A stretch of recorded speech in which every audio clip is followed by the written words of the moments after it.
السلام علیکم. جہانزیب عباسی ایک نئے یوٹیوب پروگرام کے ساتھ حاضر ہے.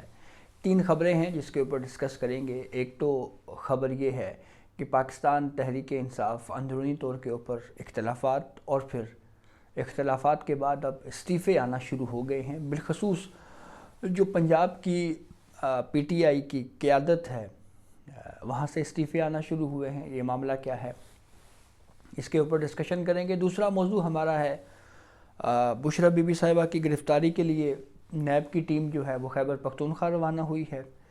اس پہ کیا ڈیولپمنٹ ہو سکتی ہے. اور تیسرا اور اہم موضوع یہ ہے کہ سینئر صحافی مطیع اللہ جان کو گزشتہ روز رات گئے اغوا کیا گیا اور پھر بعد میں ان کی گرفتاری تھانہ مرگلہ اسلام آباد میں ڈالی گئی اور پھر ایک بھونڈی ایف آئی آر سامنے آئی جس میں ان کے اوپر الزام یہ لگایا گیا کہ یہ آئس کے نشے میں تھے اور آئس ان کی گاڑی سے بھی برآمد ہوئی ہے.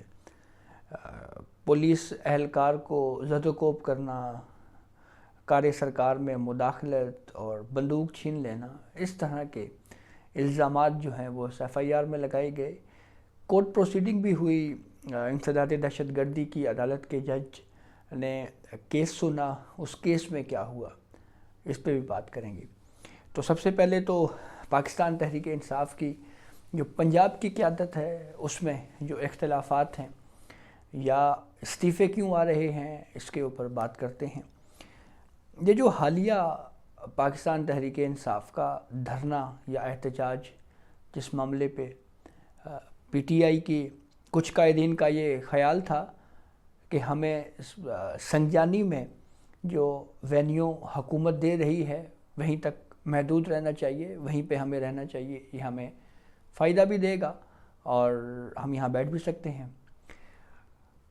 لیکن ایک نئی لیڈر پی ٹی آئی کی جن کے بارے میں عمران خان یہ کہتے تھے کہ یہ گھریلو خاتون ہے، بشرا بی بی صاحبہ، وہ اچانک منظر عام پہ آئی اور انہوں نے کہا کہ نہیں ہم ڈی چوک چلیں گے. تو بہرحال وہ اختلافات کی تو ساری باتیں ہم پہلے کر چکے ہیں، بہت کچھ لکھا بھی جا چکا ہے اس کے اوپر. کرٹیسزم یہ ضرور ہو رہی تھی اور اس پہ میں نے بھی کچھ ویڈیوز میں یہ کہا کہ پاکستان تحریک انصاف پنجاب سے جو ہیں وہ اپنے کارکن نکالنے میں ناکام رہی ہے.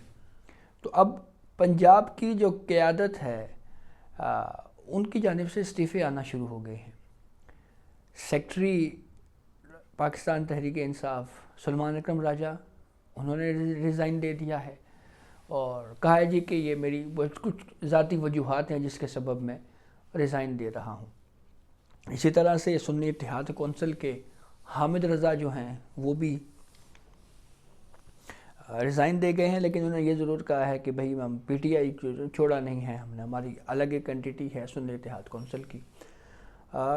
دلچسپ بات یہ ہے کہ جب عمران خان جو ہیں وہ جیل گئے اور پھر اس کے بعد جو مرکزی قیادت ہے وہ کہیں یا روپوش ہوئی یا گرفتار ہوئی، تو اس کے بعد کے جتنے بھی عہدے دیے گئے چاہے وہ بیرسٹر گوہر کی صورت میں ہے، کیونکہ زیادہ تر جگہوں پہ ہم نے وکلاء کو دیکھا کہ وہ جو ہے وہ منظر عام کے اوپر آئے، تو اس وقت بھی بہرحال یہ باتیں ہو رہی تھی کہ یہ جو قیادت ہمیں نظر آ رہی ہے یہ مصنوعی ارینجمنٹ ہے، یعنی یہ کوئی مستقل نہیں ہے، یہ وقت یا ٹپاؤ یا اسے کہتے ہیں نا کہ ڈھنگ ٹپاؤ یا اس طرح کی جو ہے ایک ارینجمنٹ کیا جا رہا ہے تاکہ کام بھی چلتا رہے اور وقت بھی گزرتا رہے. تو یہ اس وقت بھی یہ ڈیبیٹ بہرحال رہی ہے کہ یہ جو لوگ اس وقت سامنے آئے ہیں یہ آرٹیفیشل قیادت ہے. اور پھر کچھ وقت کنٹینیو بھی رہا اور اب استعفے آنا شروع ہوئے ہیں. وجہ ایک تو یہ ہے کہ criticism with in the party بھی رہا کہ بھئی آپ پنجاب سے لوگ کیوں نہیں نکال سکے، اور اس کے علاوہ تنقید میڈیا کے اوپر بھی ہوئی کافی زیادہ. تو کہا یہ بھی جاتا ہے کہ اصل میں جو پنجاب کی قیادت کا جو اختلاف تھا وہ یہی تھا کہ ہمیں سنجانی کے مقام کے اوپر بیٹھنا چاہیے، لیکن بشرا بی بی صاحبہ جو ہیں وہ کہہ رہی تھی ڈی چوک جانا چاہیے. تو اس فیصلے سے شاید یہ پنجاب کی قیادت جو ہے وہ متفق نہیں تھی، تو اس لیے یہ شرکت بھی نہیں کی انہوں نے اس طرح سے. تو یہ ایک وجہ سامنے آئی ہے۔ ابھی یہ عہدے کس کو دیے جائیں گے اس کے اوپر ابھی تک کوئی خاص انفارمیشن سامنے نہیں آئی، لیکن دیکھتے ہیں آگے اس معاملے پہ کیا ہوتا ہے۔ دوسرا معاملہ یہ ہے کہ 190 ملین پاؤنڈ کیس میں بشریٰ بی بی صاحبہ کو ضمانت ملی تھی، اور پھر اس کے بعد پولیٹیکل ایکٹیویٹیز میں جب بشریٰ صاحبہ متحرک ہوئیں تو کورٹ میں یا ہر جگہ پہ ڈسکشن شروع ہو گئی کہ یہ بیل کا تو مس یوز ہے، تو اس کے بعد پھر ضمانت منسوخ کر دی گئی۔ تو جب ضمانت منسوخ کی تو ڈی چوک میں بھی بہرحال وہ یہاں پہ یا ڈی چوک یا جو اسلام آباد کے ڈی چوک کے جو قریب علاقہ ہے وہاں پہ تو بہرحال بشریٰ بی بی صاحبہ رہی ہیں علی امین گھنٹاپور کے ساتھ۔ تو اب خبر یہ آ رہی ہے کہ نیب کی ایک ٹیم کو روانہ کیا گیا ہے خیبر پختونخوا میں، اور اس لیے کیا گیا ہے کہ بشریٰ صاحبہ کو جو ہے وہ گرفتار کر کے لایا جائے۔ تو اب ٹیمیں روانہ ہو چکی ہیں، دیکھنا یہ ہے کہ وہ اریسٹ کر کے لاتی ہیں، گرفتاری دیتی ہیں، خود پیش ہوتی ہیں، راہداری ضمانت لے کے آتی ہیں، یہاں پہ آ کے خود سلنڈر کرتی ہیں، یہ کیا ہوتا ہے، یہ آگے چل کے بہرحال ہمیں چیزیں جو ہیں وہ کلیئر ہوں گی۔ اب ذرا مطیع اللہ جان صاحب کے جو کیس ہے اس کے اوپر ڈسکشن کر لیتے ہیں۔ جیسے میں نے آغاز میں آپ کو بتایا کہ پیمز ہاسپٹل کی پارکنگ سے 2 صحافیوں کو اغوا کیا گیا، اس میں ثاقب بشیر اور مطیع اللہ جان تھے۔ ثاقب بشیر کو کچھ وقت کے بعد چھوڑ دیا گیا اور مطیع اللہ جان جو ہیں ان کو وہ منظر عام سے غائب رہے، لیکن پھر صبح جیو نیوز کے اوپر سب سے پہلے یہ خبر آئی جی کہ مطیع اللہ جان جو ہیں وہ ان کی گرفتاری ڈال دی گئی ہے، تھانہ مرگلہ ٹاؤن جو ہے وہاں پہ منتقل کیا گیا ہے۔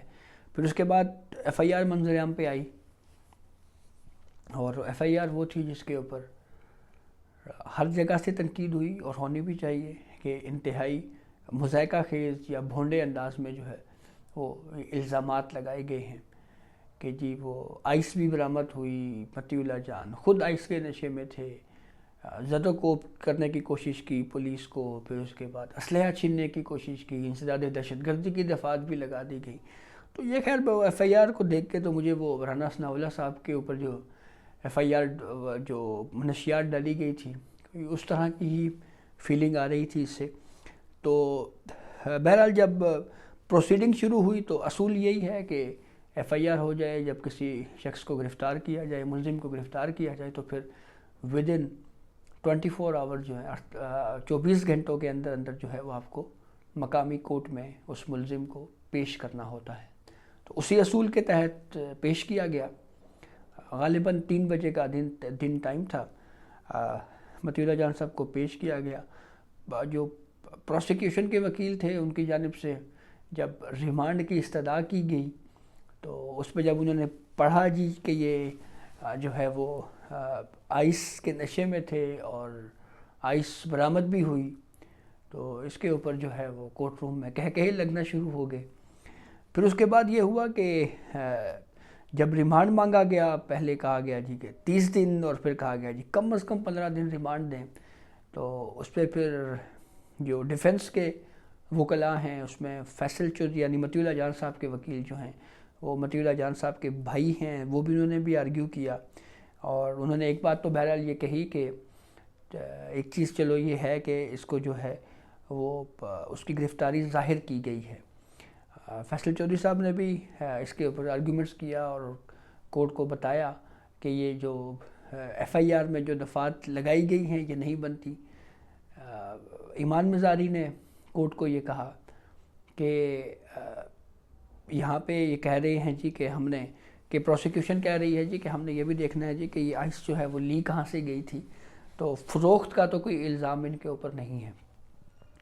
پروسیڈنگ چل رہی تھی تو پیچھے سے کہیں سے آواز آئی، جو میں نے بعد میں پتا چلا شاید جو کوئی وکیل صاحب ہی ہیں، انہوں نے جج سے کہا کہ اگر آپ نے ریمانڈ دیا تو میں وکالت چھوڑ دوں گا۔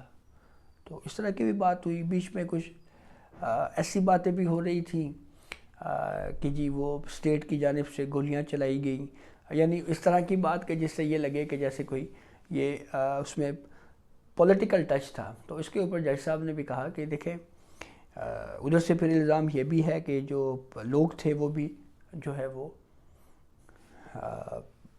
پرتشدد کارروائیوں میں یا اس طرح کی چیزوں میں جو ہے وہ انوالو تھے. تو بہرحال یہ ساری چیزیں جو ہے وہ irrelevant ہیں. پھر اس کے بعد جب آرگیومنٹس مکمل ہوئے تو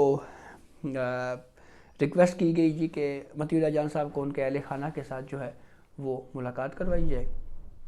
پھر اس کے بعد خبر بعد میں آئی جی کہ 2 دن کے لیے جسمانی ریمانڈ پر پولیس کے حوالے کیا گیا، یعنی 48 گھنٹے کے لیے. تو ہفتے کو دن اب دوبارہ پیشی ہونی ہے. کچھ ایسے عدالتی فیصلوں کے حوالے بھی پروسیکیوشن کے وکیل نے دیے اور کہا جی کہ ہائی کورٹس کے مختلف فیصلے ہیں کہ اس میں جو ہے وہ ریمانڈ دیا جا سکتا ہے. ایون یہ بھی کہا جی کہ یہ 90 دن تک بھی ریمانڈ دیا جا سکتا ہے. تو اس پہ میں یہ ضرور اوپینین اپنا دوں گا کہ ہر کیس کے اپنے میرٹس ہوتے ہیں. تو یہ جن فیصلوں کے حوالے سے بات کی جا رہی تھی ان میں پھر یہ بھی دیکھنے والی بات ہوگی کہ جو ججمنٹس آئے ہیں ان ملزمان کا بیک گراؤنڈ کیا تھا.